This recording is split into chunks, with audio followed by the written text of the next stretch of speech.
Join me today as we do some planting in the garden.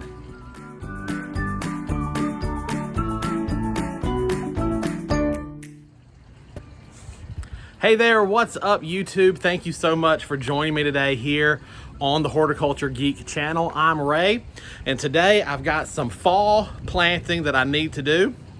I've got several shrubs I need to get in the ground, and I would like to bring you guys along with me for that, because fall is still a great time to be planting things, especially for us here in the South. We are still a couple of weeks away from first frost potentially. We've got plenty of time to get stuff in the ground. Things can get kind of settled in and be good to go for winter. And then in the spring, they can pick up and take off and flourish. So it is a great time for us here in the South to be doing planting. And I've got 3 shrubs that I have had in containers for quite a while. I actually showed them on a video a couple months back when I bought them, and it is time to get them in the ground. I should have done it already, but life has occurred. So come along, let's go over here and look at the shrubs and show you where they're gonna go. Okay, the first shrub we're gonna be planting today is this climbing hydrangea. So you can see, I mean, it's got buds all over it. I mean, it's a healthy plant. It's putting out air roots or tendrils. That's how it attaches itself. So this climbing hydrangea is going right over here in the back corner of the yard on this old trellis. And my hope is that it will grow up to the corner of the fence here, and then I'm gonna train it down this side of the fence and down this side of the fence, just to give me a beautiful green blooming backdrop here in the back corner of the garden. All right, I've already started digging my hole, so I'm going to put in my Biotone starter fertilizer, and I'm going to get the shrub in the ground, and I'm going to set the camera up where hopefully you can see that back here in this jungle. So let me switch the camera around and get you set up.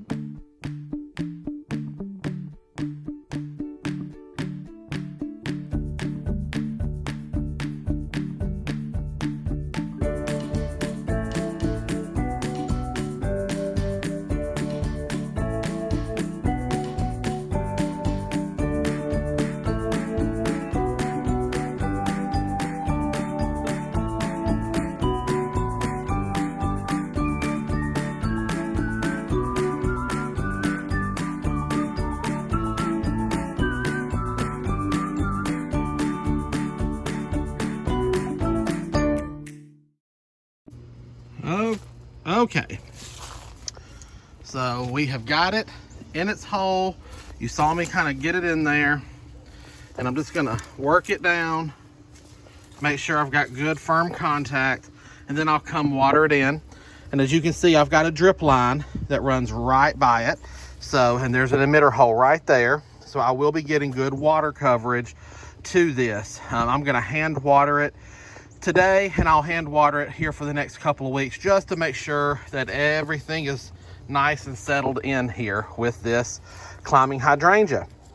And then you can see it has a good structure it can attach itself to and get up here to the top of the fence, so that then it can kind of work its way down the fence as I prune it and train it to do that. And I've got, now this hosta got burned this year. This is one of the casualties of the trees that fell. It opened up the tree canopy above me. I'll just show you. So all this used to be covered with trees, and you can see the treetops have been broke out from the storms that went through this summer.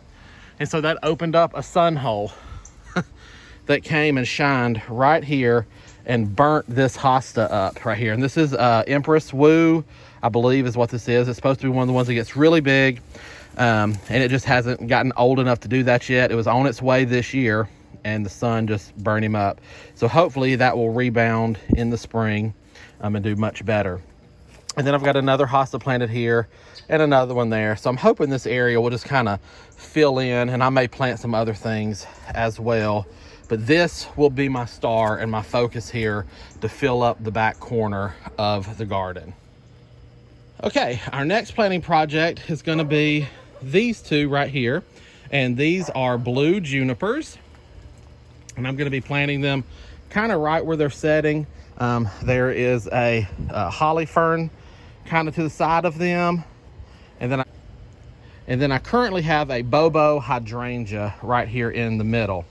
The Bobo hydrangea, as you can see, is struggling. And the reason for that is because Bobo hydrangeas prefer sun to part shade. And this is was a very dense shade spot.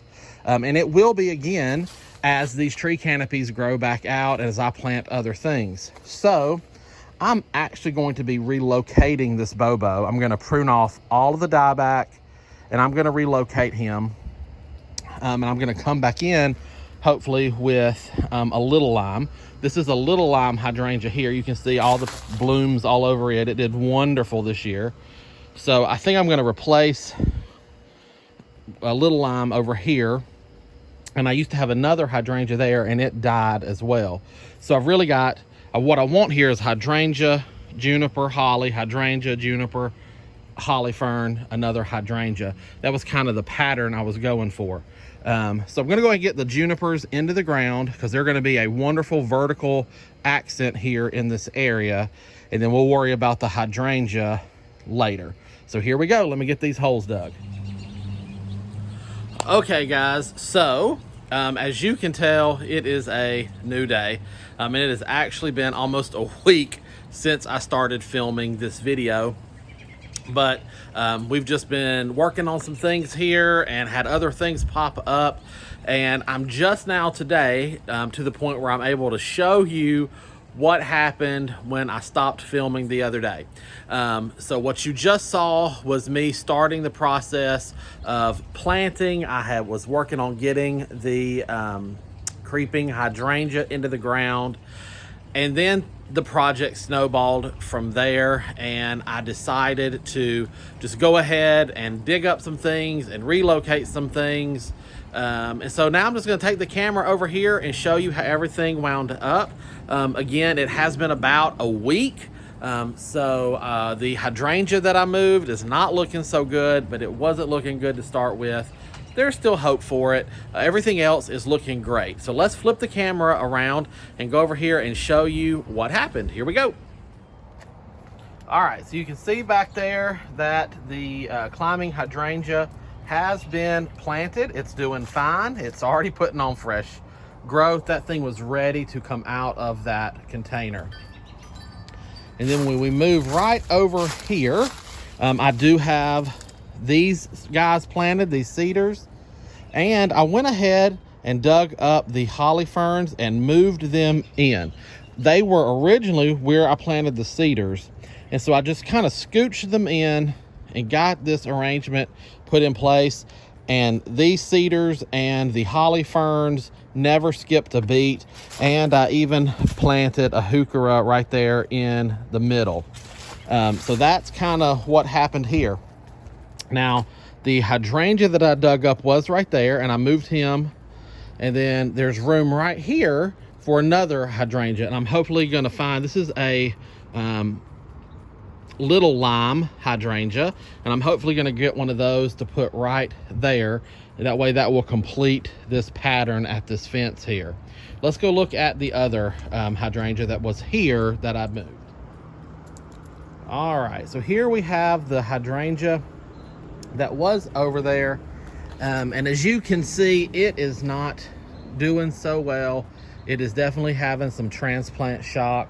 It wasn't the biggest root ball that came out of the ground, and unbeknownst to me, for the couple of days after I planted it, I had a break in my sprinkler system. Now, if you'll notice here, I've got this planted right on a sprinkler irrigation line, and there is a water emitter right there on top of this root ball.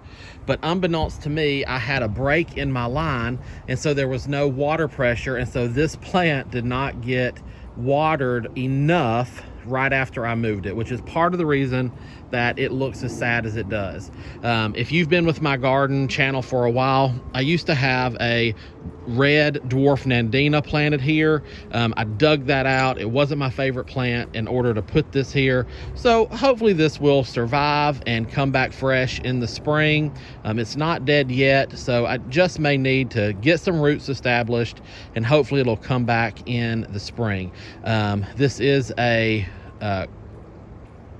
quick fire hydrangea, so it has the reddish blooms, and it is a hydrangea that blooms on new wood, so if it does flush back in the spring, it should be just fine, and I should still get some blooms from it.